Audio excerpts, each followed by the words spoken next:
Salut à tous, c'est Bismart, on est de retour, une nouvelle heure de débat autour de l'actualité économique du moment. On va reprendre un petit peu certains des sujets qu'on évoquait hier, mais on va aller sur d'autres sujets. Alors notamment, c'est assez régulier, hein, c'est un marronnier en 20 ans de journalisme économique sur l'épargne des Français, l'utilisation de l'épargne, etc. Mais ça remonte, c'est un peu normal que ça remonte, l'État est désargenté. Et donc il se dit, ouais, est-ce que je pourrais bien trouver un tout petit peu d'argent chez vous? Voilà. Alors après, la question c'est, est-ce que vous êtes volontaire ou pas pour participer aux grandes causes de l'État? Ça, c'est une question qu'on pose au début. Puis après, malheureusement, on utilise l'expédient pour répondre à cette question à votre place si vous n'y avez pas répondu assez vite. Bon, et puis la séquence politico-patriotico-industrielle hein, qui continue à m'intéresser énormément. Et puis, je ne sais pas si on aura le temps, mais... vous le savez, si vous nous écoutez régulièrement, le sujet du RSA m'intéresse beaucoup. Donc voilà, ça nous fait un bon gros programme. C'est parti, c'est Bismart.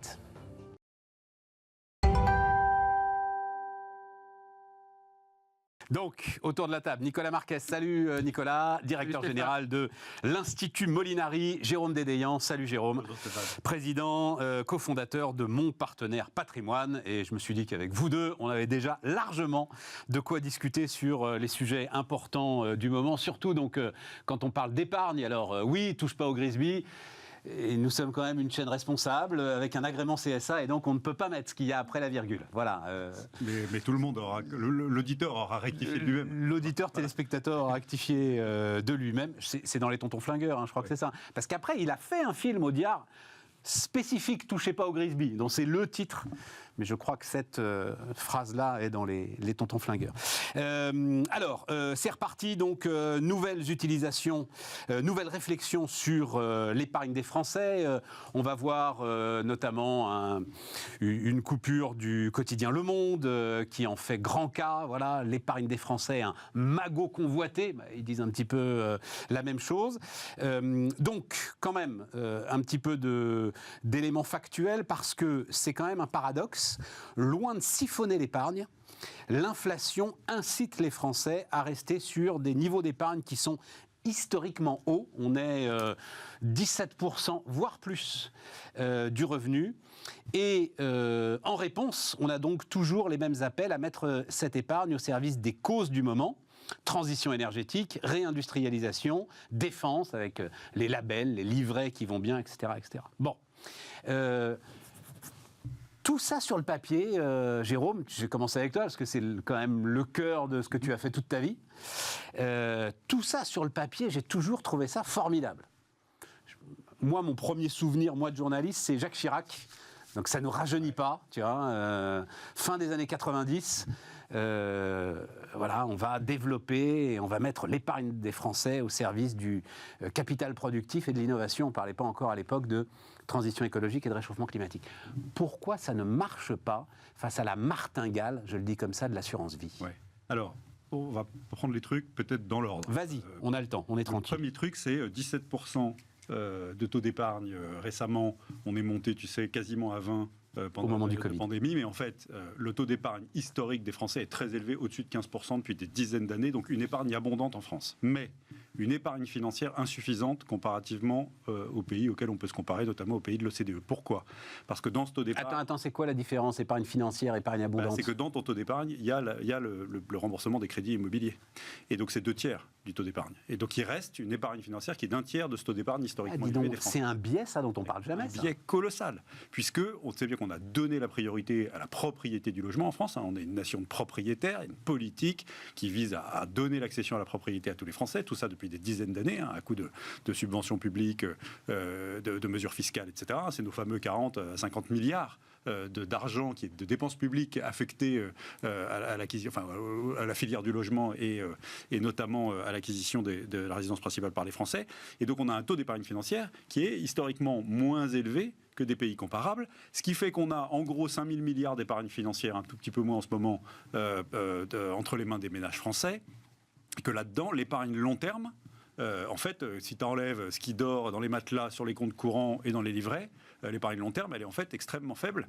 On peut dire épargne retraite stricto sensu, 12% du PIB. Épargne affectée à la retraite, si tu prends l'assurance vie que les gens déclarent affectée à la retraite, un tiers du PIB, alors qu'on est à plus des 2 tiers dans les pays de l'OCDE. Et donc, en fait, ça a un lien très important. C'est le premier constat. C'est pour ça qu'on a du mal. Attends, si je reprends tes chiffres, 5 000 milliards d'épargne financière, mais tu m'as dit que c'était un tiers, donc ça veut dire que tu as 10 000 milliards qui sont cantonnés dans les remboursements. Tu as 15 000 milliards en tout. Milliards de patrimoine des Français. De patrimoine, et tu as 10 000 milliards qui est sur l'immobilier. Exactement. Voilà. Exactement. Voilà. Et donc, ça veut dire qu'on a une épargne financière qui, n'est pas si abondante que ça. Même si on a un taux d'épargne très élevé facialement. Et cette épargne financière, c'est celle-là qu'on peut éventuellement décider de flécher vers des investissements. C'est déjà pas mal, 5 000 milliards. Voilà. Non, mais il y a de quoi faire des choses avec ça. On parle quand même d'argent, ça c'est le premier truc. Et en plus, on parle d'un nouveau paradigme. Tu sais que c'est une de mes marottes. Moi, j'ai toujours dit que le PER était un succès et qu'on se retournerait dans 10 ans, il ferait 400 milliards d'encours. On commence à parler d'argent. Et que dans 20 ans, il ferait 1000 milliards d'encours. Bon, on va y arriver. J'en suis absolument persuadé. Et ça, typiquement, c'est des flux d'épargne longue. Plan d'épargne retraite. Exactement. Qu'on peut distraire, exactement comme on peut distraire des flux d'assurance vie, vers de l'investissement long terme, en essayant, si possible, et si on a envie de le faire, de le flécher. Ensuite, tu as un problème microéconomique et ou de devoir de conseil. C'est le deuxième volet. Ah, tout à fait. Et ce volet est le suivant, c'est que quand tu es conseiller en investissement financier et que tu as en face de toi un ménage qui vient te voir et qui dit voilà, j'ai une capacité d'épargne de quelques centaines, quelques milliers d'euros par mois, j'ai 300 000 euros que j'ai hérité de tante Germaine et je voudrais les placer, mon objectif c'est ça, etc. Ton métier, ton rôle et ce sur quoi tu vas être contrôlé, Dieu merci, c'est bien l'adéquation de la recommandation de placement que tu fais au projet du ménage que tu as en face de toi. Et si tu sors des clous, la CPR va venir te taper dessus et vérifier des veaux de conseil, tu te fais sanctionner, etc. Heureusement, parce que le projet de Jérôme n'est pas le projet de Stéphane, n'est pas le projet de Nicolas, dans leur environnement familial, avec leur niveau de matelas de sécurité par rapport à ce qu'ils peuvent placer à long terme, leur situation civile, il faut toujours partir du civil avant le financier, c'est la base du métier, sachant que si tu es séparé avec des enfants d'un deuxième lit, dont tu sais que tu auras encore des études à payer, c'est pas la même chose que si, etc. Et donc, ça veut dire que tout ça, c'est bien gentil, mais si on dit qu'il faudrait mettre tout ça dans des investissements verts, d'investissements productifs, de ce que tu veux, hein, si ça ne correspond pas au projet de placement de ton client, c'est même pas la peine d'imaginer que ton conseiller financier va faire ce que le gouvernement demande. Ça, c'est la première chose. La deuxième chose, c'est évidemment que ça doit croiser ou rencontrer une appétence de ton client.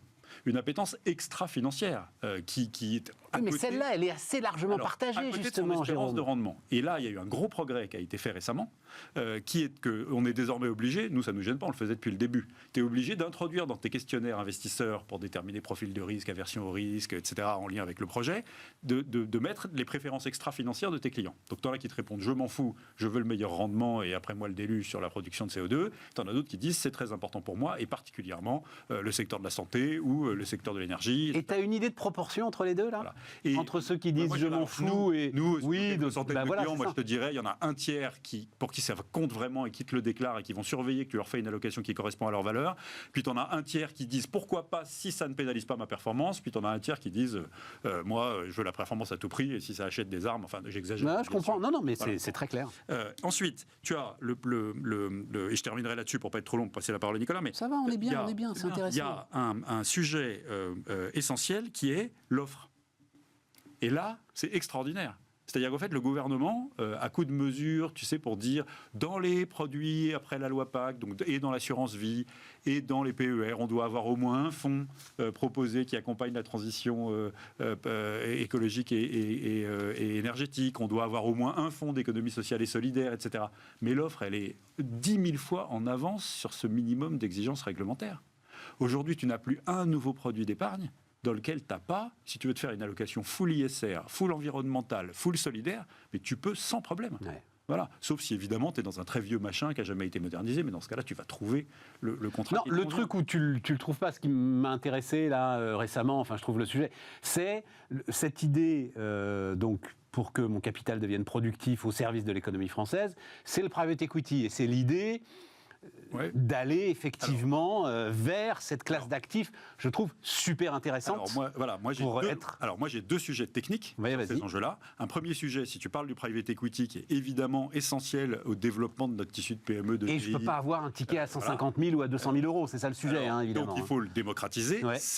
Aujourd'hui, pour moi, c'est une réalité. C'est-à-dire qu'il y a aujourd'hui des fonds qui ont été créés spécifiquement avec des parts de retail, de détail, avec des tickets d'investissement minimum. Alors, les frais sont plus élevés. Autre que celui de BPI France. Oui, non, il y en a plein d'autres. Il y en a plein d'autres. RS vient d'en lancer un dans son PE, tu vois. Voilà, donc, il n'y a aucun débat. On a réussi à libérer les quotas, tu sais, de trucs. Mais il y a quand même un moment où il faut que l'établissement financier ait les reins suffisamment solides pour assurer la liquidité.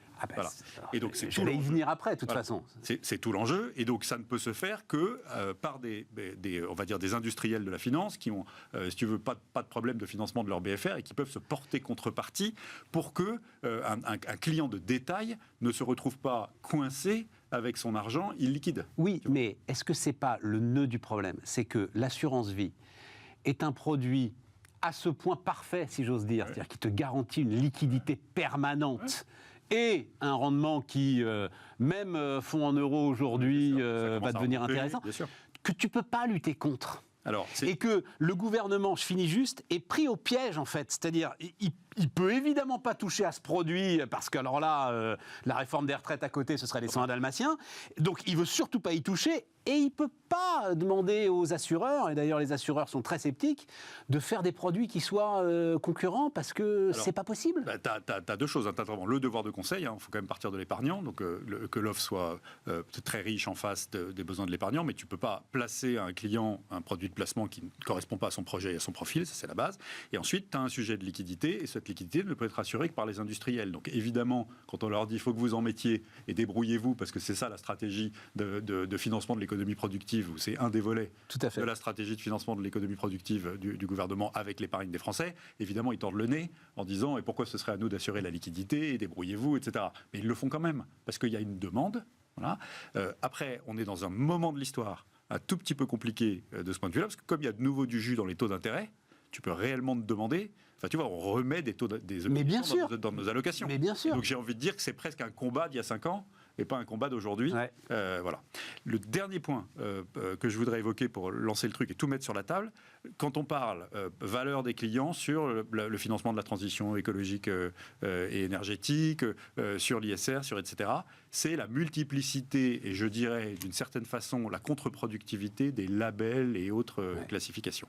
C'est extraordinairement complexe et c'est pas terrible. Je vais donner 2 exemples. Si tu veux. Vas-y, je t'en prie. 2 exemples que je dois dire avec lesquels je m'en sers même pas avec les clients, avec notre équipe, parce que c'est pas possible. Il y a le fameux label Greenfin, décerné par des organismes agréés, mais sur la base d'un cahier des charges du ministère de l'écologie et de la transition énergétique. Bon. Ce label Greenfin, il y a quand même 100 fonds, 35 milliards dedans, c'est pas complètement anodin, 100 fonds qui l'ont et 35 milliards dans ces fonds, et c'est un label qui vraiment, normalement, identifie les produits de placement que tu peux mettre dans ton PER, ton assurance vie, ton PEA, ton compte titre et tout ça, qui sont vraiment orientés décarbonation. Manque de bol, quand tu regardes la façon dont c'est monté, c'est vraiment une logique d'exclusion. Or, tu connais ma position, je préfère mettre de l'argent pour faire pivoter Total que investir seulement dans le gars qui fait des éoliennes. Tu vois ce que je veux dire? Alors ça, c'est la première chose. Et la deuxième chose, c'est qu'on exclut la filière nucléaire. La totalité de la filière nucléaire n'est pas dans le cahier des charges du label. Si tu en as, tu ne peux pas être labellisé. Bon. Donc c'est un prisme qui est pas forcément quasi idéologique, quoi. Oui, et donc c'est pas forcément celui que nos clients attendent. Ils sont un peu comme nous, ils sont réalistes, tu vois, ils savent qu'on ne fera pas la transition sans le nucléaire. La deuxième chose, alors là, on rentre dans l'Europe, tu sais, dans la fameuse Sustainable Finance. Bon, donc les SFDR, et donc tu as classif SFDR, sur une échelle de 1, tu es dans l'armement et le trafic d'enfants, c'est la caricature, et 9, tu es normalement plus décarboné que décarboné. Bon. Quand tu regardes les 900 fonds SFDR 9 aujourd'hui disponible sur le marché européen en passeport de commercialisation, sur lequel il y a quand même 360 milliards d'euros. Donc on parle un petit peu d'argent quand même, tu vois, on peut faire des choses avec des masses d'argent pareilles. En fait, tu en as 1 sur 2 qui ne respectent pas le reporting empreinte carbone minimum que le label exige, et quand tu regardes, ils sont tous best in class. Et donc, tu sais, je prends le meilleur pour l'échantillon, ce qui veut dire qu'en fait, tu n'as aucune garantie que l'argent que tu mets dedans n'est pas du greenwashing et ne va pas vraiment dans des initiatives purement de décarbonation avec un pacte positif mesuré et affiché. Et donc, tant que c'est compliqué Et tant que c'est pas suffisamment et pédagogiquement mis, c'est très compliqué. Et donc ça revient, ensuite c'est le boulot des CIF, mais c'est qu'un gros boulot. Quand tu as un client qui a des valeurs comme ça, eh ben, c'est à toi de lui dire, moi je travaille plutôt avec ce fonds-là, ce fonds-là, ce fonds-là, parce que j'ai pris le temps pour vous, que vous n'avez pas le temps et la compétence de regarder le reporting, je connais l'équipe de gestion, le process d'investissement, et donc je considère que ce fonds-là est en adéquation avec vos valeurs et votre projet. Et donc on voit bien que l'intermédiation, tu vois, ça va, et ce fléchage-là, il va un peu plus loin que le simple fait de proposer un truc à la vente sur Internet. Ouais, tout à fait. Nicolas. Oui, je suis en ligne avec tout ce qui a été dit. Concrètement, il y a un quiproquo sur l'épargne. On a l'impression qu'il y a un Grisby, un Magot, et il n'y en a pas. Pourquoi ? Parce qu'on mesure mal l'épargne en France. L'épargne, en rythme de croisière, c'est 40% de personnes qui remboursent leur logement. 40% de l'épargne, c'est du remboursement de logement.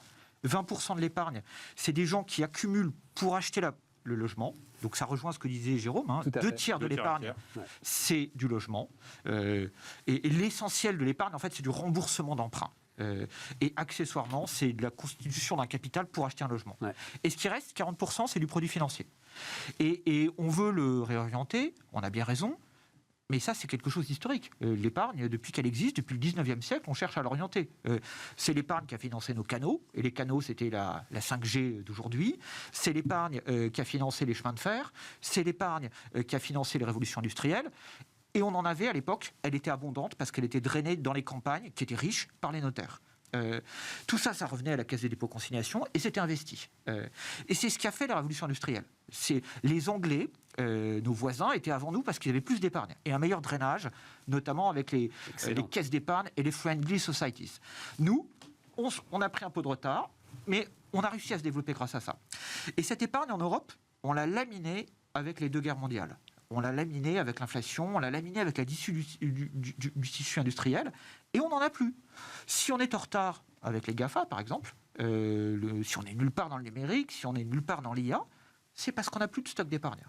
Et concrètement, alors là, on nous refait, on va l'orienter... C'est pas parce que... Ah non, attends, ça m'intéresse beaucoup, c'est le cœur de notre sujet. C'est pas parce qu'elle s'investit mal. Non. C'est parce qu'il n'y en a pas assez, tout simplement. Il n'y en a pas assez. Je vais te donner 2 chiffres. Mais est-ce que tu dirais, comme Jérôme, il n'y en a pas assez parce qu'on a eu l'obsession de la propriété immobilière ? Non, parce qu'en fait, l'un n'est pas l'ennemi de l'autre. En fait, on a laminé l'épargne collective.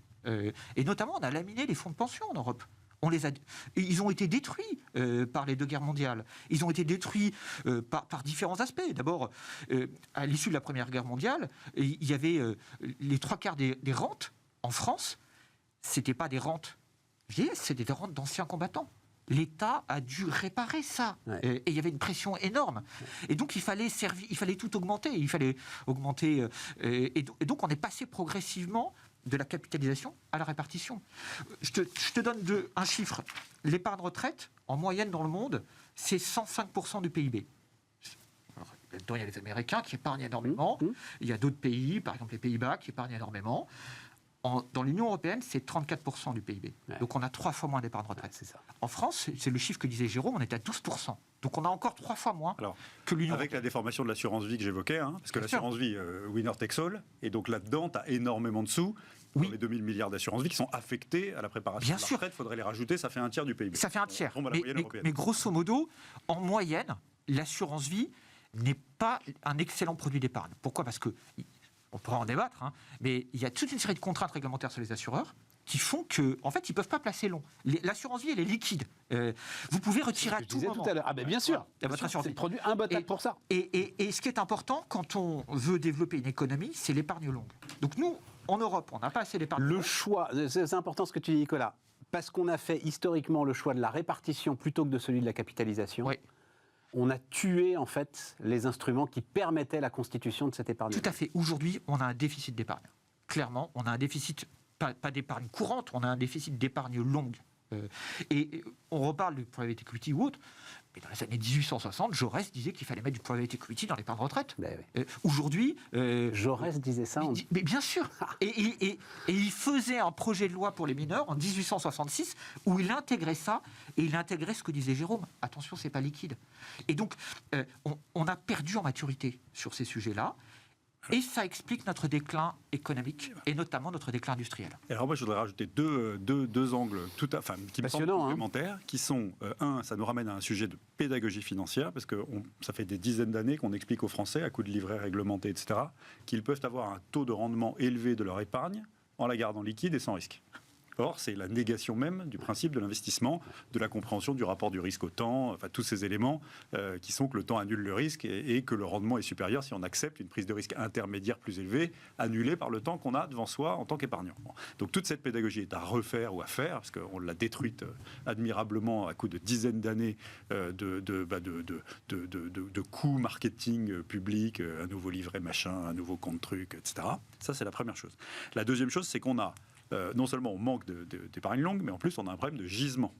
C'est-à-dire que si on en avait, il faudrait pouvoir l'investir correctement. Parce qu'il y a les deux. Il faut que le flux rencontre les substrats, le gisement de trucs d'investissement. Et en fait, on a méthodiquement restreint le champ de l'investissement accessible, et notamment de l'investissement productif. Je m'explique. On a la capitalisation boursière de nos champions européens, CAC 40, SBF 120, SBF 250, ceux qui sont liquides et qui à marché coté, qui ont besoin de leurs petits porteurs, mais dont on peut dire que leur niveau moyen de profitabilité leur permet de pas trop lever d'argent sur les marchés, parce qu'ils génèrent de quoi financer leur plan d'investissement, pour le dire simplement. Et puis ensuite, tu as tous les compartiments bas de la côte, là où se passe le bouillonnement d'innovation, celui qui permet de faire la TPE qui va devenir une PME, qui va devenir une ETI, qui deviendra le champion de demain. Et ce financement-là, généralement, il se fait soit en non-coté, soit dans les compartiments bas de la cotation. Et en fait, on a détruit les compartiments bas de la cotation à coup de contraintes de cotation monstrueuses, reporting, contraintes réglementaires, etc. Et puis, on a aussi tué la recherche. C'est-à-dire que pour qu'il y ait des investisseurs qui acceptent d'investir dans des boîtes cotées, il faut qu'il y ait des boîtes d'analyse qui produisent des notes d'analyse pour dire on croit à cette boîte, voilà notre objectif de cours, etc. Or, on a passé MiFID, et MiFID, comme tu ne pouvais plus inclure dans les frais de transaction la recherche, il fallait la facturer à part, on a laminé la recherche française. Voilà.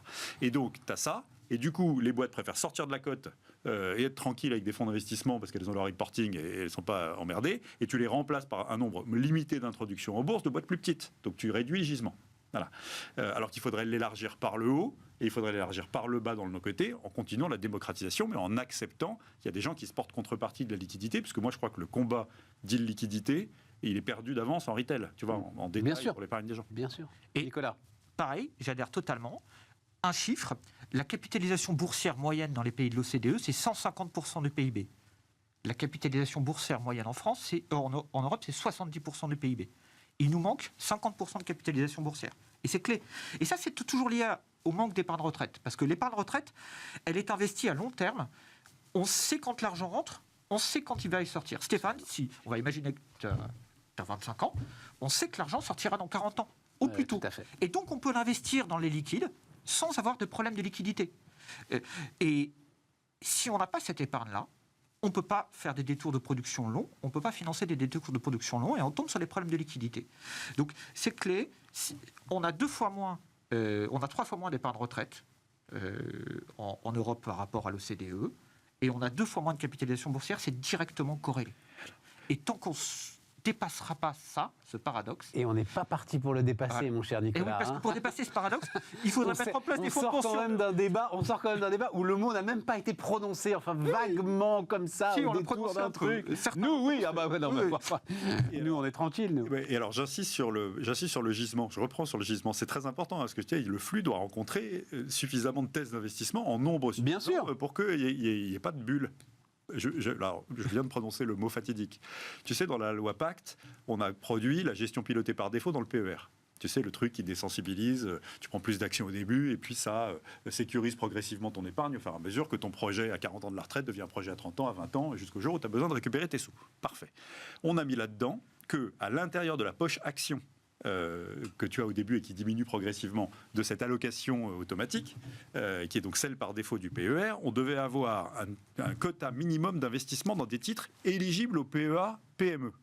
D'accord ? Alors, déjà, c'est intéressant, tu es dans le PER, on explique aux Français qu'il y a des titres éligibles au PEA-PME, donc déjà, tout le monde louche. D'accord ?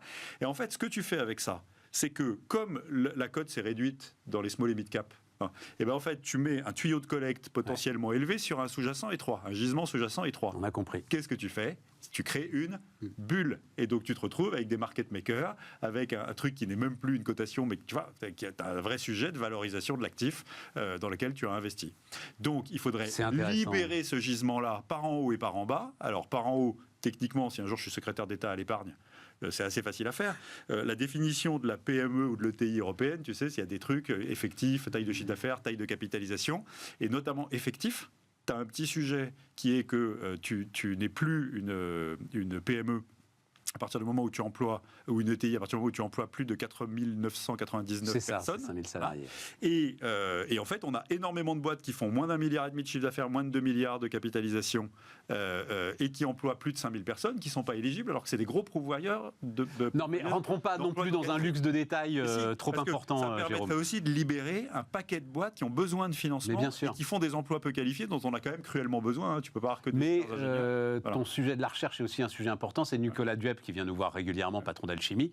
Son histoire, enfin vous la connaissez peut-être, mais elle est vraiment intéressante. C'est-à-dire que lui a eu un très grave accident de santé, je crois que c'était il y a 2 ans.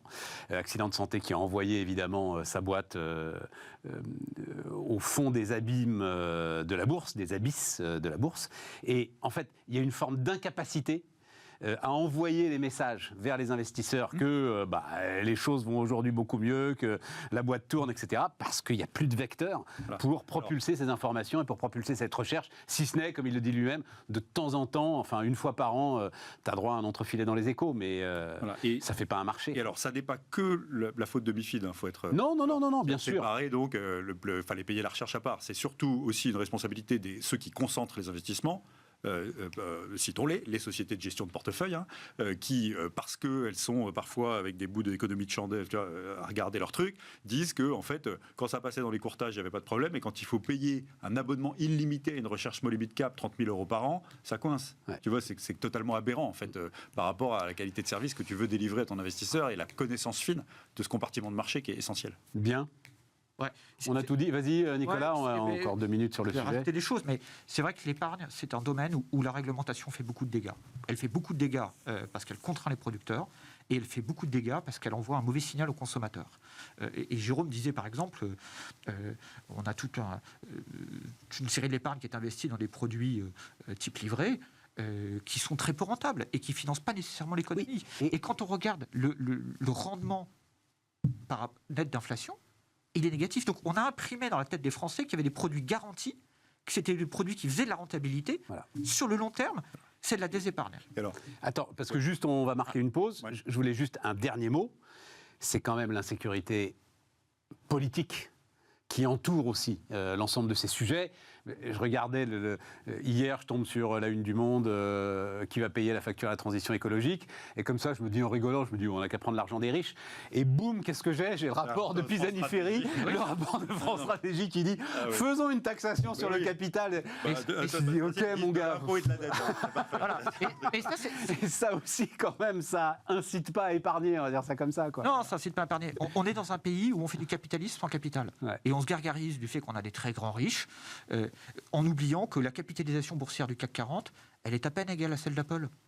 En fait, on est un petit pays de capitalisation. On est en train de devenir une petite économie, et à force de faire les mauvais choix, on va rétrécir la peau de chagrin plus vite que prévu. On marque une pause.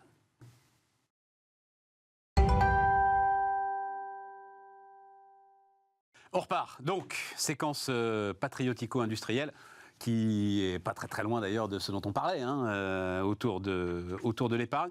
Alors, très largement, Nicolas, on va parler des impôts de production, parce que je ne sais pas si vous avez déjà débattu ensemble, mais elle est très saine d'ailleurs comme obsession, mais enfin, comme toutes les obsessions, il faut de temps en temps essayer de calmer un tout petit peu la maladie.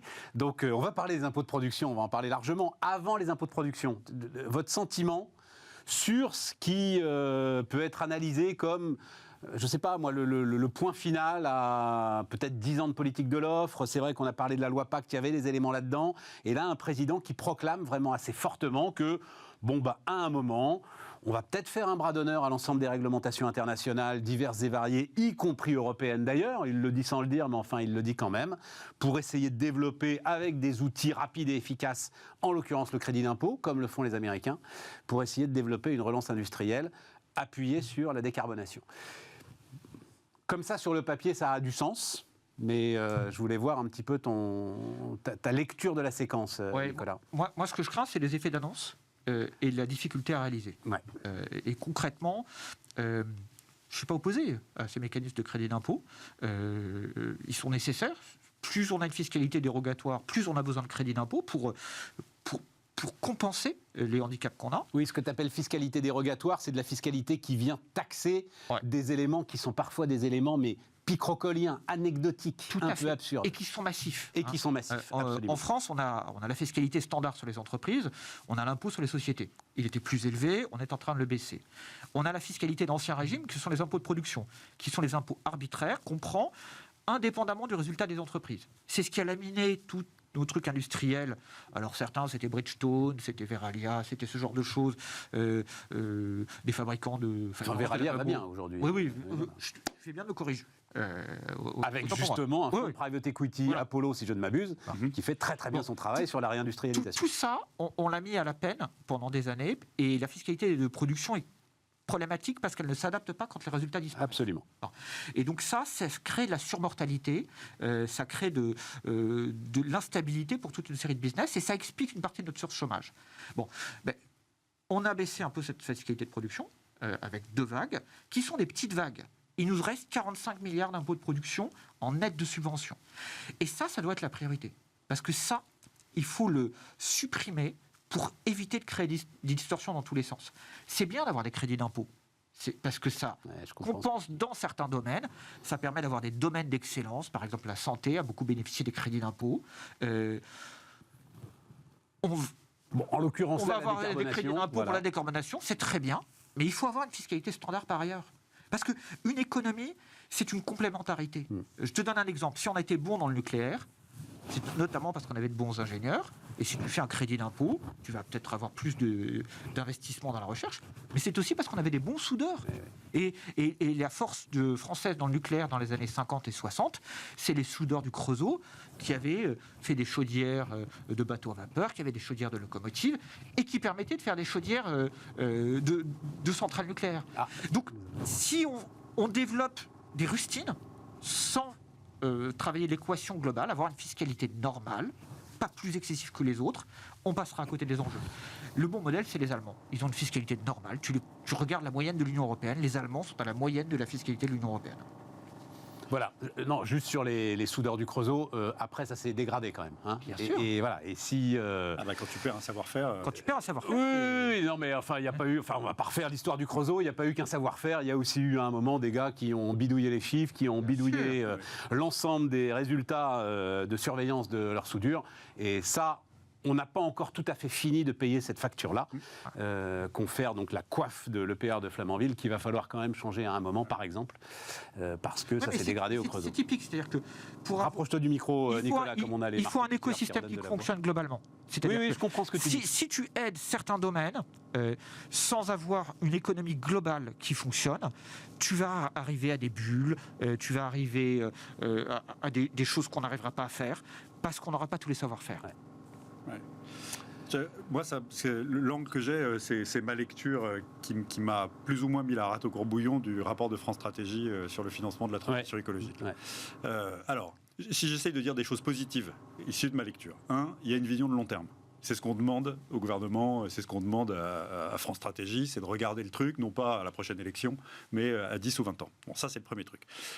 Et donc, c'est vraiment un travail qu'ils ont fait. Le deuxième truc, c'est qu'ils disent, ils ont au moins le mérite d'avoir fait une estimation chiffrée du coût de cette transition et de dire où elle est. Ça, c'est très important, parce qu'ils arrêtent de dire, on va tout faire le boulot avec de la sobriété, en éteignant la lumière de notre quand on sort. Ils disent ça, c'est 15% de l'effort, bien sûr, il faut le faire, mais c'est 85% sur l'énergie, le bâtiment. Tu vois, ils listent les endroits où ça se passe, quoi. Voilà. Et après, ils disent que ça coûte 66 milliards par an pendant 10 ans. Bon, 66 milliards par an, c'est énormément d'argent et finalement pas tant d'argent que ça. Mais là où je suis monté à 12 000 tours, c'est presque de la provocation. C'est quand ils disent que ça va se faire avec de la dépense publique et de l'impôt, donc politique budgétaire, et non pas par l'innovation. Et là, Si tu veux, là ça rentre en conflit complet. Tout ce à quoi je crois. Donc je suis totalement effondré. Alors, où est-ce qu'on trouve ces 66 milliards ? C'est ça la question. Et donc, on ne peut pas les rajouter à nos 57% de dépenses publiques sur PIB. On ne peut pas, je trouve que ce n'est pas raisonnable, quand ils disent on va mettre 10 ou 25 points de dette en plus en 10 ou 20 ans, c'est presque criminel de le dire, quoi. Ça ne va pas. Et donc, il faut bien travailler sur la dépense publique pour essayer de recycler de l'argent en le fléchant comme il faut. Et alors là, on peut rouvrir le débat des 45 milliards d'impôts de production qu'on a aujourd'hui, puisque les entreprises sont à la fois l'énorme partie du problème, mais aussi la solution. Et donc si tu dis je vais jusqu'au bout de la suppression de ces impôts antédiluviens qui pénalisent notre compétitivité, mais je supprime ces 45 milliards contre l'engagement, donc à coup de crédit d'impôt, contre l'engagement qu'ils vont être recyclés par les entreprises dans leur pivot de transition énergétique et écologique, on a peut-être une thèse qui me semble raisonnable et qui donne une perspective qui n'est pas on va encore faire un cadeau aux entreprises, on va remettre le pays d'équerre grâce aux entreprises en les aidant à le faire. Et ça, j'attends ce message-là. Et c'est pas du tout celui qu'on voit dans le rapport de France Stratégie, qui est plutôt un peu punitif, etc. Ouais. Voilà. Et puis je complète une chose, sur les impôts de production, c'est des impôts gaspilleurs. C'est des impôts qui coûtent autant qu'ils rapportent. Parce que quand on a trop d'impôts de production, on chasse la production en France. C'est France Stratégie qui dit ce sont des impôts contre la production. Supprimer 45 milliards d'impôts de production, ça ne va pas coûter 45 milliards. Ça va coûter zéro en net. Parce que, ça, c'est très important. Et on a baissé les impôts de production et on voit les recettes d'IS qui augmentent. Quand vous supprimez les impôts de production, vous avez des créations d'emplois, donc vous avez plus de cotisations patronales, plus de cotisations salariales. Vous avez des meilleurs résultats, vous avez l'IS qui augmente, vous avez les impôts de production qui augmentent, parce que vous avez un petit effet l'affaire, et vous supprimez 45 milliards d'impôts de production, vous aurez plus de production et autant de recettes. Oui, c'est sur le papier. Voilà. C'est ce qu'on voit là en ce moment. Ouais, c'est ce que tu vois là, mais c'est biaisé par les taux de croissance. C'est ce que tu vois là parce que tes recettes fiscales augmentent parce que tu as un taux de croissance qui est un taux de croissance exceptionnel au regard de notre moyen terme. Et que tu n'auras pas, c'était quoi ? C'était 4,5 de croissance l'année dernière, 2,5, etc. C'est ça qui t'explique aussi en grande partie ta hausse des recettes fiscales, Nicolas. Moi, je serais ravi que ce soit une manifestation comme ça, spontanée, immédiate de l'effet l'affaire. J'y crois moyennement. Alors, c'est vrai qu'on a une hausse des recettes fiscales partout dans toute l'Europe, mais elle est beaucoup plus prononcée en France, où on a baissé les taux de fiscalité. Bon, donc acte. Alors ça c'est un truc que nous dit France Stratégie. France Stratégie nous dit... Mais je voulais pas qu'on parte sur le rapport de France Stratégie quand même, mais vas-y. Mais le financement de la transition, en fait, c'est une courbe en J au mieux. C'est-à-dire que c'est un truc qui, au début, va détruire de la croissance. Et donc, si on peut le faire intelligemment pour essayer de limiter l'impact sur la croissance de ce pivot, tant mieux, parce qu'on sait bien qu'on s'en sort par le haut, c'est comme ça qu'on s'en sort le mieux. L'autre point que je trouve essentiel, c'est comment tu le fais. Parce que si tu dis, je remets du crédit d'impôt pour le pivot écologique des entreprises, mais que tu le fais... Alors j'ai lu un très bon papier sur le crédit impôt recherche écrit par un Stéphane Soumier la semaine dernière, dans la super lettre hebdo. Lettre hebdo de Bismarck. Abonnez-vous à la lettre hebdo de Bismarck. Absolument. Qui disait, moi je l'ai défendu pendant des années, et puis il est vraiment aussi efficace que ça. Moi, ma conviction est la suivante, c'est que j'en ai fait des boîtes qui gagnent de l'argent en France, parce que c'est purement des centres de R&D filiales étrangères qui cantonnent leur R&D en France pour choper le cire, et sur lesquels il y a zéro investissement industriel dans la foulée, j'en ai vu plein. J'ai géré leur plan d'épargne. Donc, si tu veux, je suis assez détendu. Je vois très bien ce que ça peut donner. Et donc, je pense qu'il faut demander... tu peux vraiment focaliser ce crédit d'impôt sur de la R&D liée à la transition écologique, mais il faut aussi conditionner sur le long terme au fait que ça va se traduire par des investissements qui seront locaux. Voilà. Oui, enfin, ce que j'écrivais, alors c'est pas le fruit de ma réflexion, c'est ce que évidemment j'ai lu à droite et à gauche. Je le dis pour ceux qui ne lisent pas la formidable lettre d'information de Bismarck, mais abonnez-vous, bon Dieu. C'est qu'il faudrait surtout à un moment le plafonner, c'est-à-dire qu'effectivement on est sur une dépense de 7 milliards d'euros aujourd'hui et que, alors j'ai plus le chiffre, je crois que 26 grands groupes prennent 2 milliards de ces 7 milliards d'euros. Vu l'efficacité de la recherche dans les grands groupes, modulo celle dans les boîtes les plus affamées, c'est beaucoup d'argent. Et donc effectivement, et ça je ne le savais pas, l'idée que ce crédit n'est pas plafonné, alors que par exemple en Allemagne il est plafonné à 4 millions d'euros, 4 millions d'euros, ce qui est peut-être là un tout petit peu léger, mais enfin bref, il y a sans doute un équilibre à trouver autour des 20 millions d'euros pour, alors non pas d'ailleurs irriguer plus de petites entreprises, parce qu'il n'y a pas de raison que le tuyau, puisqu'il est maintenant largement ouvert, ça nous coûterait simplement moins cher. Voilà. Ouais. Et au moment où l'argent public est rare, c'est peut-être pas. Et moi, pas je plus mal. rajouterais une clause qui s'appelle, tu sais, quand tu vends une boîte, souvent, tu as ce qu'on appelle un earn-out, un complément de prix, si tu as atteint tes objectifs avec un décalage, etc. Et on pourrait dire aux gens, tu as droit à 100 de cire compte tenu de ce que tu m'as déposé dans ton dossier en R&D. Je vais t'en donner 70 maintenant, et les 30 suivants, tu les auras si tu peux me prouver que ce cire a donné lieu à un investissement industriel. Moi, je sais pas ce qu'en pense Nicolas, j'ai beaucoup de mal avec ça. C'est-à-dire, parce que tu rajoutes de l'insécurité. Tu rajoutes de l'insécurité sur la démarche au départ de l'entrepreneur, notamment une démarche de recherche. Tu sais absolument pas ce que ça va donner à l'arrivée, c'est quand même a priori la définition. Et donc, non, moi je crois qu'il faut un truc clair. Et franchement, il faut simplifier tout ça. Recyclons une partie de tes économies de plafonnement dans un turbo si jamais il y a des emplois. Tu vois, et de l'investissement industriel à la clé. Mais tu vois, et donc tu n'es pas en train de dire je donne que 70 au lieu de 100, je continue à donner 100. Mais comme j'ai généré une économie, il y en a un bout que je recycle en disant il y aura un turbo si jamais ta R&D débouche sur des investissements industriels. Simple. Voilà. Plafond, crédit d'impôt, simple. Oui, et continuer à baisser la fiscalité standard. Et continuer à baisser la fiscalité. On doit avoir un IS normal et on doit supprimer les impôts de production. Alors, à ce sujet, Nicolas, tu insistes. Alors, et pardon, je ne sais pas si mais je pense que là, on les entend. Il y avait longtemps qu'ils ne nous avaient pas accompagnés, les marteaux-piqueurs de la croissance immobilière de ce magnifique quartier parisien dans lequel nous sommes. Donc, désolé pour tout ça. Voilà, on essaye de se faire entendre quand même. Autour des télécoms, sujet que je connais pas mal, celui-là.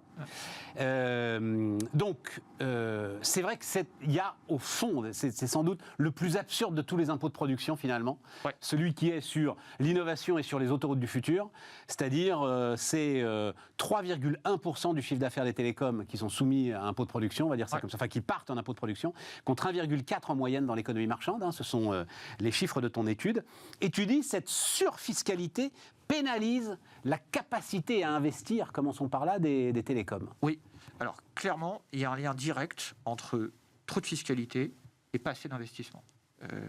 C'est pas le seul aspect. Parce que mais où est-ce que tu vois qu'ils n'ont pas réussi à investir nos sociétés de télécom? Elles n'ont jamais autant investi que sur les 10 dernières années.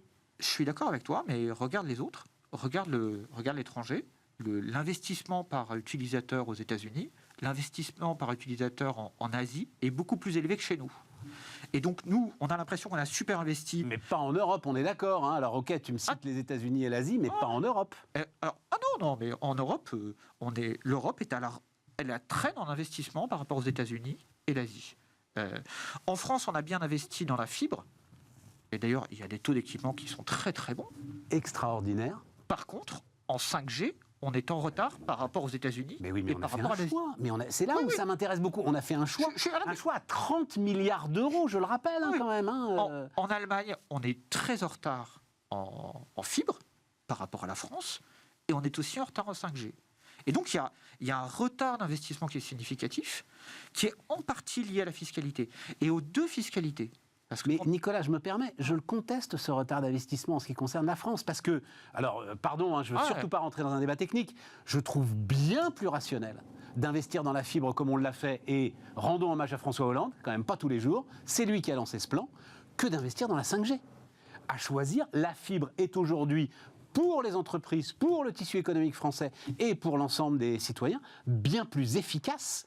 Et alors, quand on dit la fibre, attention, il faut juste préciser, petit point, technologie au débit, l'ensemble des technologies au débit. Parce que 100% de la France n'est pas raccordable en fibre. Et donc, tu as du très haut débit satellitaire et de la 4G, et non pas de la 5G, de la 4G, qui fait tout à fait aussi l'affaire. Tout à fait. Voilà. Mais quand tu regardes... Et donc, c'est un choix rationnel qu'on fait là, nos télécoms.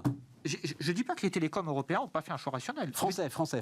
Je dis juste une chose, il y a un retard d'investissement par rapport au monde entier, au reste du monde, qui est en train de se constituer et qui est fondamental et qui est en partie lié à la fiscalité. C'est en partie lié aux impôts de production dont on a parlé, et il y a un autre effet dont on parle moins, qui est l'impôt sur les sociétés, qui est plus élevé sur les télécoms et les réseaux. Ouais. Pourquoi ? Parce que les télécoms et les réseaux, ils font moins de R&D, donc ils ont moins de crédit d'impôt, et donc ils paient une facture plus élevée. Quand tu regardes la fiscalité d'un opérateur comme Orange, ils ont payé 39% de leur impôt sur les bénéfices dans les 20 dernières années. Tandis qu'une boîte standard, c'est 31% d'impôt sur les bénéfices. Quand tu regardes Deutsche Telekom, ils ont payé un impôt sur les bénéfices qui représente 37% de leurs résultats, alors que la boîte standard en Allemagne, c'est 28% des résultats. Ah, c'est le cas aussi en Allemagne. C'est aussi le cas en Allemagne, parce qu'ils ont la même chose, ils ont les mêmes crédits d'impôt qui réduisent la fiscalité des boîtes qui font de la recherche et développement. 38, tu dis 38% pour Orange contre 31... 39-31. 39-31. Et 37-28 pour l'Allemagne. Et donc, clairement, si tu prends trop d'impôts de production, qui est un impôt stupide, sur les réseaux, et si tu prends trop d'impôts sur les sociétés, tu détruis leur capacité d'investissement. Et alors, moi, ce que j'ai trouvé passionnant dans l'étude, là, c'est que moi, je suis toujours très, très réservé dès lors qu'on touche à des secteurs d'activité où il y a des infrastructures monstrueuses. Pourquoi ? Parce que historiquement, dans l'histoire de l'humanité, on n'a jamais pu déployer des infrastructures très coûteuses qui font progresser le tissu industriel sans l'aide de l'État d'une manière ou d'une autre, en partenariat public-privé. Mais c'est ce qu'on a fait là pour la fibre, c'est 2 tiers, 1 tiers. Voilà. Bon. 2 tiers de dépenses privées, et 1 fait, tiers dépenses publiques. Et en fait, il y a un niveau de profitabilité de nos opérateurs télécoms qui est substantiel, donc ils ont quand même des moyens d'investir qui sont importants. Et moi, ce qui m'a le plus frappé, c'est le ratio hallucinant qui dit qu'en Asie et aux États-Unis, il y a un opérateur pour 111 millions de clients, alors qu'en Europe, il y en a un pour 11 millions de clients, une échelle de 1 à 10.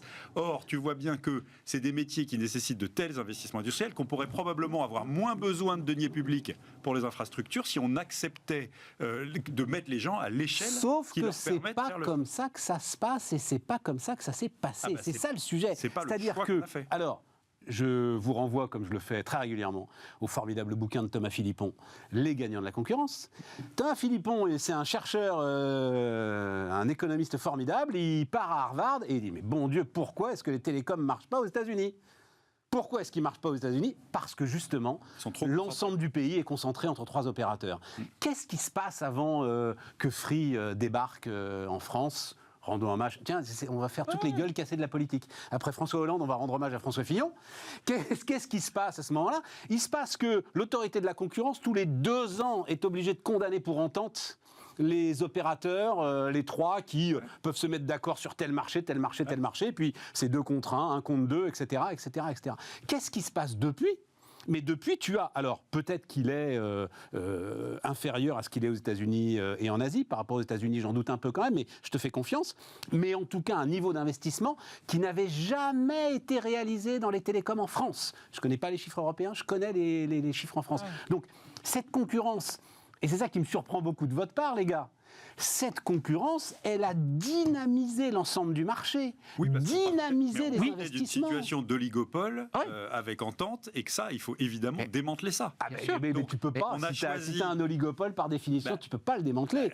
D'où le retard américain sur les télécoms. Stéphane, on partait d'une situation, comme le disait Jérôme, mais la question, c'est comment tu perçois ton marché. Si ton marché, il est statique, s'il n'y a pas d'innovation technique, ce qu'on fait, c'est génial. Parce qu'on a un État qui a co-investi, qui a financé un investissement, et on vérifie que des opérateurs de marché ne s'en mettent pas plein les poches sur le dos du client. Bon. Mais ça, on y est très bien parvenu. On est très bien parvenu.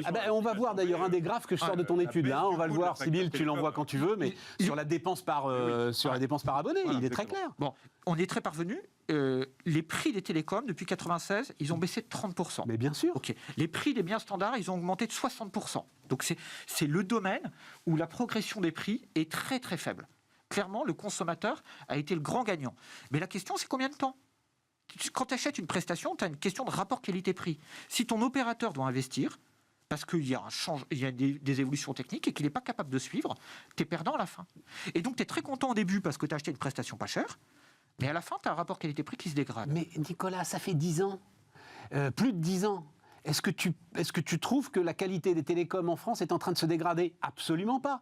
Bien au contraire, justement parce qu'on a massivement investi dans la fibre. Je te dis pas qu'elle se dégrade. Laisse le tableau. Je te dis pas qu'elle se dégrade. Je te dis que par rapport à ce qu'il y a au Japon, par rapport à ce qu'il y a en Corée, par rapport à ce qu'il y a en Asie, moi, ce que je vois sur aux États-Unis, ton tableau, c'est qu'au Japon et aux États-Unis, ils payent beaucoup plus cher pour un service qui n'est pas meilleur.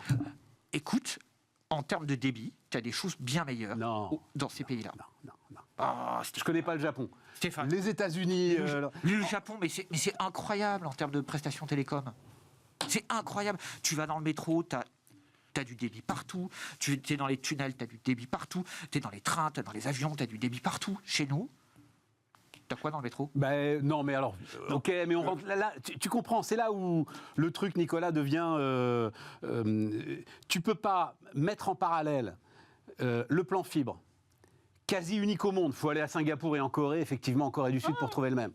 Donc c'est 30 milliards d'investissements. C'est le plus gros chantier réalisé en France à date, en attendant que le Grand Paris soit terminé, qui sera sans doute un peu plus cher. Tu ne peux pas mettre ça en parallèle avec le fait que ça passe mal dans le métro. Enfin, tu vois, je veux dire, c'est pas possible. L'investissement a été concentré là-dessus. Tu as raison de le dire, sous forte impulsion publique, avec même un fusil sur la tempe sans doute. Eh bien, je suis désolé, je trouve que c'est un atout extraordinaire pour l'économie française. Ce que je te dis, bien plus efficace c'est que quand tu regardes, 5G dans le métro. Quand tu regardes le télécom européen, ils ont une rentabilité inférieure au reste du monde. Quand tu regardes leur investissement par utilisateur, ça progresse, mais c'est moindre. Et donc, on a un vrai risque de déclassement. Et on a un sujet qui est à la fois fiscal et à la fois un sujet droit de la concurrence. Si on a trop de mitage, si on a trop de petits opérateurs, on sera nulle part. Il y a plein de domaines où on est nulle part. On est nulle part dans l'intelligence artificielle, clairement. On est nulle part dans le numérique. Alors, c'est un peu moins vrai parce que... AT&T, ils ne sont pas non plus, tu comprends? Je veux dire, les 3 opérateurs américains, ils ne sont pas non plus dans l'intelligence artificielle. Non, mais... Ils sont des providers qui sont assis sur leur magot et ils ne bougent pas énormément. Il y a un juste milieu. Il y a un juste milieu entre les 3 Américains et les 40 Européens. 40 Européens. 400, tu veux dire? Non, 40 opérateurs. Non, mais c'est exactement le sentiment que m'a donné la lecture de cette étude. C'est qu'on voit bien que, marché américain typiquement, on est quand même encore en situation d'oligopole avec des prix et des marges élevés parce qu'ils sont beaucoup plus profitables et qu'il n'y a pas assez de concurrence. Et nous, on a réussi à introduire cette concurrence et on en a tous bénéficié, on en bénéficie tous les jours. Ça, c'est extraordinaire. Mais il y a un effet d'échelle sur les investissements futurs. Et cet effet d'échelle, il faut quand même l'obtenir, notamment pour ne pas faire appel à des... Si on peut le faire, tu vois, en réduisant un peu, en augmentant cet effet d'échelle, en réduisant un peu le nombre d'opérateurs et que ça permet de faire moins appel à de la dépense publique dans un enjeu, dans un marché sur lequel il y a des enjeux d'infrastructure qui traditionnellement ne peuvent pas se développer sans l'impôt, moi je suis pour. Oui, mais là tu n'aurais pas pu. Parce qu'en fait la dépense publique, elle est allée dans les zones non rentables. Et de toute façon, tu n'aurais pas eu un opérateur, quelle que soit sa marge, qui aurait accepté de déployer de la fibre dans des zones non rentables. C'est vrai de toutes les infrastructures. Voilà. C'est vrai, exactement. Et c'est pour ça qu'il faut que la puissance publique est là pour ça. Les plus libéraux défendent ça. Ce qui est vrai, c'est que sur des métiers comme celui-là, enfin des marchés comme celui-là, les règles traditionnelles de la concurrence pure et parfaite qu'on peut avoir dans des trucs qui sont plus faciles à produire ou qui nécessitent moins d'investissement d'infrastructure sont toujours extrêmement complexes. Et donc, au fond, c'est un équilibre de planète que la puissance publique doit avoir. Et donc, il faut tenir les mecs en règne courte. Mais il faut quand même les laisser déployer leur stratégie. J'admets, mais je ne voudrais pas, Nicolas, c'est ça qui m'intéresse, que... Si tu veux, tu as un discours qui se développe, on va finir là-dessus, parce que c'est en fait un sujet qui nous passionne et qui passionne nos téléspectateurs, auditeurs. C'est ce fameux sujet d'un changement de doctrine en Europe entre la politique de la concurrence et la politique de puissance. Et reviennent sans arrêt les mêmes exemples. Alstom, Siemens. Ils sont où, Alstom, aujourd'hui? Ils sont les leaders mondiaux du ferroviaire. Et si il n'y avait pas eu cette politique de concurrence européenne, s'ils avaient été fondus dans le grand conglomérat Siemens, qu'est-ce qui resterait d'Alstom aujourd'hui? J'ai presque envie de dire même qu'est-ce qui resterait de Siemens, tellement on sait que ces fusions de grandes entreprises sont complexes et que les risques d'exécution sont énormes. Avant ça, c'était Schneider Legrand. Le grand exemple, la commission qui interdit la fusion entre Schneider et Legrand. Où sont aujourd'hui ces 2 grandes entreprises? Schneider règne une entreprise mais exceptionnelle, Schneider Electric, exceptionnelle. Et Legrand ne l'est pas moins. Simplement, c'est le petit équipement électrique, donc c'est vrai que c'est moins spectaculaire que ce que fait Schneider Electric. Donc, moi, je ne voudrais pas, tu vois, je comprends cette idée de puissance et tout, mais à un moment que les plus libéraux qui sont là se mettent à dire suce à la concurrence, mort à la concurrence nous détruit, c'est pas possible, tu comprends Je dis pas mort à la concurrence, je dis il faut pas être naïf. Si tu organises la concurrence en prix, tu vas laminer ta qualité de prestation. Et si tu empêches les opérateurs de sortir de la concurrence en prix pour évoluer vers des concurrences en qualité-prix, voilà. Mais à ce moment-là, qu'ils fassent du marketing. Ce que Orange a fait d'ailleurs à un moment. C'est-à-dire, si tu veux pas de la concurrence en prix, parce que c'est vrai que la concurrence en prix détruit. Voilà, tu peux... ça c'est beaucoup de chefs d'entreprise m'ont dit, tu peux toujours faire un prix. Tu peux toujours mettre un matelas sur le trottoir parce que tu n'as plus de quoi payer l'URSSAF. Aucun, évidemment. Mais, et dire ce matelas vaut 100 balles si vous avez 100 balles. Mais à ce moment-là, que les acteurs fassent du marketing pour valoriser leur prix plus élevé. Enfin, c'est vieux comme l'économie quand même. C'est vieux comme les confitures de la cour d'Orgère. Mais quand il présente... Quand c'est pas une commodité. Tant Le jour où c'est une évidemment. commodité, ça devient un truc et c'est Mais évidemment. les prix et puis c'est tout, quoi. Le vrai problème des opérateurs, c'est quand ils présentent un dossier de fusion à la Commission européenne, on leur dit oui, très bien, vous allez pouvoir fusionner si vous vous séparez de telle activité, telle activité, telle activité. Et donc à la fin, ça rend les fusions inopérantes. En fait, on confond souvent dans le processus, on va dire, l'intérêt a priori de l'opération de marché qu'on se propose et le contrôle a posteriori que tu n'abuses pas, les abus de marché. Ouais. Et par crainte des abus de marché, parfois, on interdit des trucs qui pourtant auraient probablement un sens à l'échelle planétaire, etc. Et donc tout le sujet, c'est est-ce qu'on est capable d'avoir un arsenal réglementaire suffisamment puissant pour vraiment lutter contre les abus de marché, abus de position dominante, cartel, oligopole, entente, etc. C'est un sujet extraordinairement complexe. Hein. Je préfère Surtout être secrétaire d'État à l'épargne que européen à la concurrence. C'est beaucoup plus confortable. Bon, alors il faut acheter l'abonnement et voter. Non, je terminerai juste quand même, parce que moi j'aime raconter les histoires de l'économie et les histoires du business. Ce qui a bloqué, par exemple, le passage à nouveau de 4 à 3 opérateurs en France il y a 7-8 ans, c'est ni Madame Verstager, c'est juste Monsieur Bouygues à un moment qui a dit « Oh non, c'est pas possible, je peux pas me vendre à... » Je sais même plus à qui devait se vendre d'ailleurs à l'époque, à Orange. Je crois que c'était à Orange. Je crois que c'était à Orange. Voilà. C'est quand même à la fin l'ego du chef d'entreprise qui a... Il n'y a pas que ça.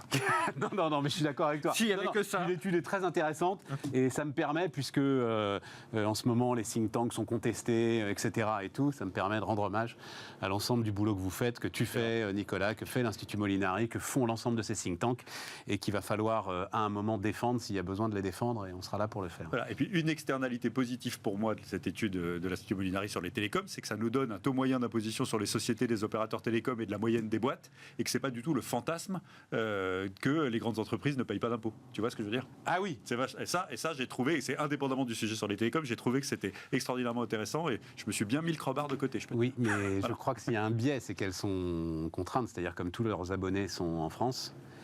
C'est un peu difficile de tricher sur la réalité. Mais tu as aussi la comparaison par rapport à la moyenne des entreprises d'autres secteurs. Mais tu ne veux pas tricher sur ton chiffre d'affaires. Tu as la comparaison par rapport au taux d'imposition sur les sociétés moyennes des entreprises des autres secteurs, qui elles n'ont pas ce même genre de contraintes, et tu te rends compte qu'elles payent des impôts, les entreprises des autres secteurs. Et donc ce n'est pas le fantasme de les grandes boîtes très juste. qui ne payent pas d'impôts. Très juste. Et j'ai trouvé, je me suis merci chers amis. Merci. Voilà, on n'a fait que 2 sujets sur l'ensemble de ceux qu'on voulait faire, mais... Et en même temps, c'est bien aussi de temps en temps d'aller au fond des choses, avec en plus le marteau-piqueur qui nous accompagne pour aller encore plus au fond des choses, pour que ça rentre.